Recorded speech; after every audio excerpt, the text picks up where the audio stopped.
નમસ્કાર મારા વાલા વિદ્યાર્થી મિત્રો, સ્વાગત છે તમારું। આજે વિદ્યાર્થી મિત્રો વાત કરીશું ધોરણ 10ની અંદર આપણી જે નવી સ્વઅધ્યયન પોથી આવેલી છે જેમાં મિત્રો ભાગ નંબર 2ની વાત કરીએ તો અનુક્રમણિકામાં તમારો જે પહેલો પાઠ આપેલો છે તે વેષણ વજન ગુજરાતી વિષયનો છે, જેનું આપણે સોલ્યુશન આ વિડીયોમાં કરવા જઈ રહ્યા છીએ।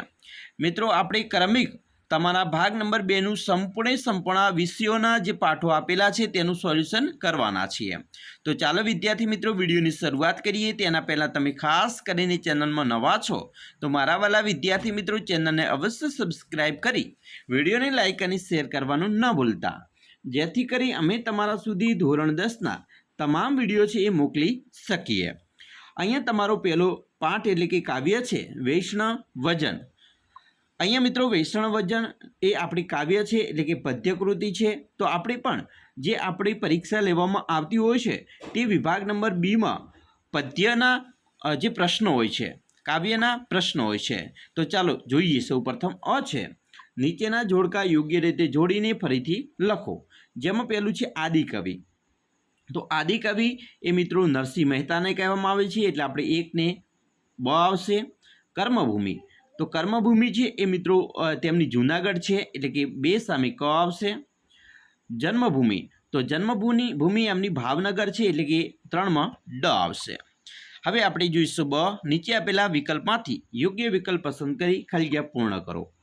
ચોથું છે વૈષ્ણવ વજન કાવ્યનો સાહિત્ય પ્રકાર, ખાલી જગ્યા છે તો પદ છે। 5 ભણે નરસૈયો તેનું દર્શન કરતા કુળ 71 તાર્યા રે। 6 પર દુઃખે ઉપકાર કરે તોય મન અભિમાન ન આણે રે। હવે આપણે જોઈશું પ્રશ્ન 1નો ક, નીચેના પ્રશ્નોના એક વાક્યમાં ઉત્તર લખો। 7મું છે નરસિંહ મહેતાએ રચેલ પદ કયા નામે જાણીતા છે? તો નરસિંહ મહેતાએ રચેલા પદ એ પ્રભાતિયા નામે જાણીતા છે। 8 નરસિંહ મહેતા કઈ સદીમાં થઈ ગયા? તો 15મી સદીમાં। 9 નરસિંહ મહેતાના પદોમાં કઈ વાણીનું ભાષાબળ છે? તો મિત્રો ઉપનિષદ વાણીનું ભાષાબળ છે। 10 વૈષ્ણવ વજન પદ કોને અતિપ્રિય છે? તો ગાંધીજીને અતિપ્રિય છે। 11 વૈષ્ણવ વજન કૃતિમાં ચારિત્ર્ય માટે કયો શબ્દ પ્રયોજવામાં આવ્યો છે? તો ચારિત્ર્ય માટે કાચ શબ્દ પ્રયોજવામાં આવ્યો છે। 12 રામ નામ શું તાળી રે લાગી એટલે શું? તો એનો મિત્રો અર્થ થાય છે કે જેને રામના નામની લગ્ની લાગી હોય એવા વૈષ્ણવ વજનના તનમાં જ સઘળા તીર્થ રહેલા છે। 13 વૈષ્ણવ વજન કાવ્યમાં કાવ્યની વિશેષતા સમાન નકાર માટે કવિએ કયા શબ્દો પ્રયોજ્યા છે?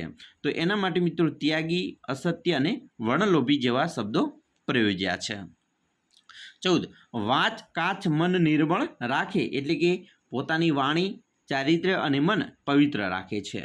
15 મોહમાયા કોને સ્પર્શી શકતા નથી? તો મોહમાયા વૈષ્ણવ વજનને સ્પર્શી શકતા નથી। ડ નીચે આપેલા પ્રશ્નોના 3-4 વાક્યમાં ઉત્તર લખો। 16મું છે નરસિંહ મહેતા કોની માતાને ધન્ય ગણે છે? તો અહીંયા મિત્રો જવાબ આપણે લખીશું કે જે સકળમાં સૌની માટે વંદન કરવા યોગ્ય છે, જે કોઈની નિંદા કરતો નથી અને જેના મનમાં મન વચન ચારિત્ર્ય નિર્મળ છે એવી વ્યક્તિની માતાને નરસિંહ મહેતા ધન્ય ગણે છે।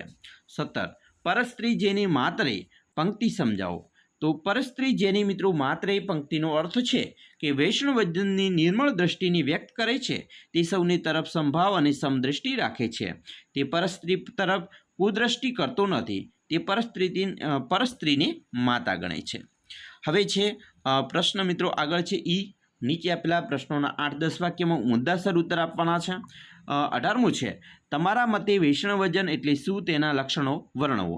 તો ચાલો જોઈએ।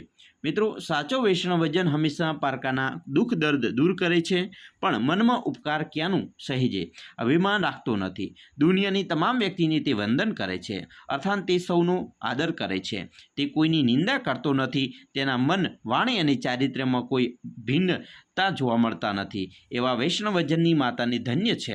સાચા વૈષ્ણવ વજનની નજરમાં સૌ સમાન છે, તેણે ઈચ્છા કામનાનો ત્યાગ કર્યો હોય છે, પર સ્ત્રીની માતા સમાન ગણે છે, તે ક્યારેય અસત્ય બોલતા નથી અને પારકાના ધનને પણ હાથ અડાડતા નથી। હવે આપણે જોઈશું આગળ 19મો પ્રશ્ન છે કવિ વૈષ્ણવ વજનને તીર્થ સ્વરૂપ શા માટે ગણે છે? એનો પણ જવાબ મિત્રો સરસ મજાનો છે કે નરસિંહ મહેતા વૈષ્ણવજનની તીર્થ સ્વરૂપ દર્શાવતા જણાવે છે કે જેમ તીર્થસ્થાને જતા વ્યક્તિ શાંતિ અને સુખનો અનુભવ કરે છે અને સાચા વૈષ્ણવનો સંપર્ક અને સત્સંગ વ્યક્તિને શાંતિ અને સુખ આપે છે. સંસારના સૌ જનો પ્રત્યે અને સંભાવ હોય છે અને સૌની એના પ્રત્યે સંભાવ હોય છે. મન વચન કર્મના દ્વૈત ભાવ હોતા નથી. નિર્મળ ચારિત્ર એ એની સંપત્તિ હોય છે. સાચા વૈષ્ણવજનની કામનાનો ત્યાગ કર્યો હોય છે. તે ક્યારેય અસત્ય બોલતો નથી અને પારકાના ધનને હાથ પણ અડાડતો નથી. વૈષ્ણવજન વૈરાગી, રામ નામમાં લીન, નિર્લોભી, નિષ્કપટી, નિર્મળ હોય છે અને સાચી તે તીર્થ સ્વરૂપ છે. તો આવી રીતે વિદ્યાર્થી મિત્રો આ પ્રશ્નોનો જવાબ આપણે લખી શકીએ છીએ. વિભાગ સી જે આપણો વ્યાકરણ વિભાગ પૂછાતો હોય છે, જેની અંદર પણ મિત્રો પ્રશ્ન જોઈએ. 20મો પ્રશ્ન છે, નીચેના શબ્દોની સાચી જોડણી શોધીને લખો. તો અહીંયા મિત્રો સમદ્રષ્ટિ આવી રીતે લખાય છે, નિંદા આ રીતે લખાય, તૃષ્ણા આવી રીતે લખાય છે. હવે 21મા પ્રશ્નનો અ છે સંધિ છોડો. પેલું છે દ્રષ્ટિ, તો દ્રસ વત્તા તી, તૃષ્ણા તો તૃષ વત્તા ના. સંધિ જોડો, નિશ વત્તા ચલ તો નિશ્ચલ અને નીર વત્તા મળ તો નિર્મળ થશે. 22 નીચેના શબ્દોનો સમાસ કૌંસમાંથી શોધીને ઓળખો. વૈષ્ણવજન એ મિત્રો કર્મધાર્ય સમાસ છે, આપણે અહીંયા લખવાનું છે કર્મધાર્ય. રામ નામ તત્પુરુષ સમાસ અહીંયા લખવાનું છે. નરસિંહ કર્મધાર્ય સમાસ છે, જે આપણે અહીંયા લખીશું. પરસ્ત્રી તત્પુરુષ સમાસ છે, જેને પણ આપણે અહીંયા લખવાનું છે. 23મું છે, નીચેની પંક્તિનો અલંકાર ઓળખાવો. સકળ લોકમાં સૌને વંદે, તો એ વર્ણાનુપ્રાસ અલંકાર છે. 24 અભિમાન શબ્દમાં કયો પ્રત્યય રહેલો છે? તો અભિમાનમાં મિત્રો પૂર્વ પ્રત્યય રહેલો છે. હવે જોઈશું 25મો પ્રશ્ન છે, સમાનાર્થી શબ્દો શોધીને લખો.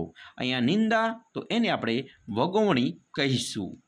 જનની તો માતા કહેવાય અને જીહવા તો એને જીભ કહેવાય છે.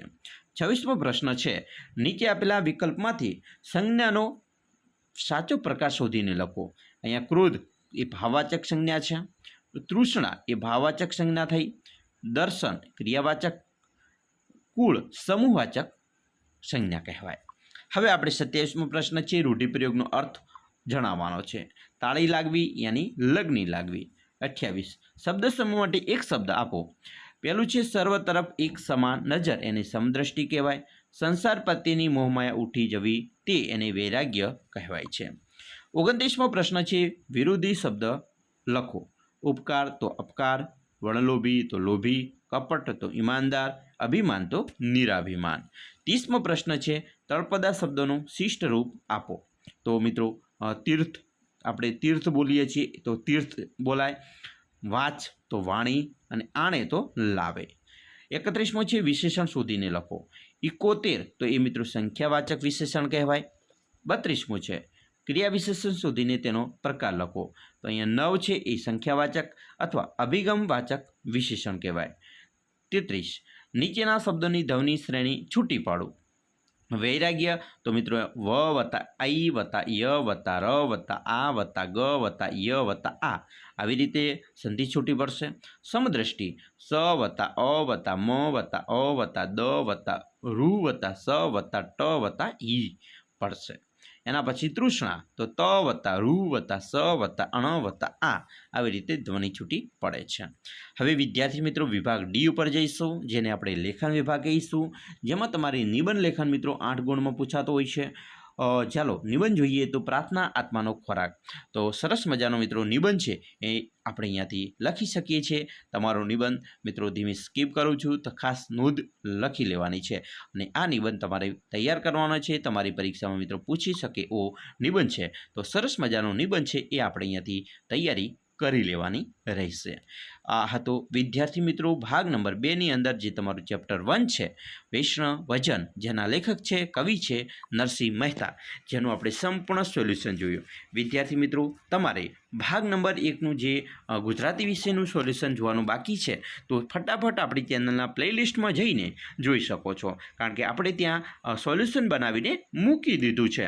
આવા જ વિડીયો જોવા માટે મિત્રો ખાસ આપણી ચેનલને સબસ્ક્રાઈબ કરી લો, કારણ કે આપણે ઘણા બધા એવા મિત્રો ધોરણ 10ના વિડીયો મૂકી રહ્યા છે, જેમાં તમારે એકમ કસોટીનું સોલ્યુશન હોય, તમારી વાર્ષિક પરીક્ષા, બોર્ડની પરીક્ષા, દ્વિતીય સત્રની પરીક્ષા હોય કે પ્રથમ સત્રની પરીક્ષા હોય, તમામ પ્રશ્નપત્રનું સોલ્યુશન પણ મૂકી રહ્યા છીએ. તો વિદ્યાર્થી મિત્રો ખાસ ચેનલને સબસ્ક્રાઈબ કરજો.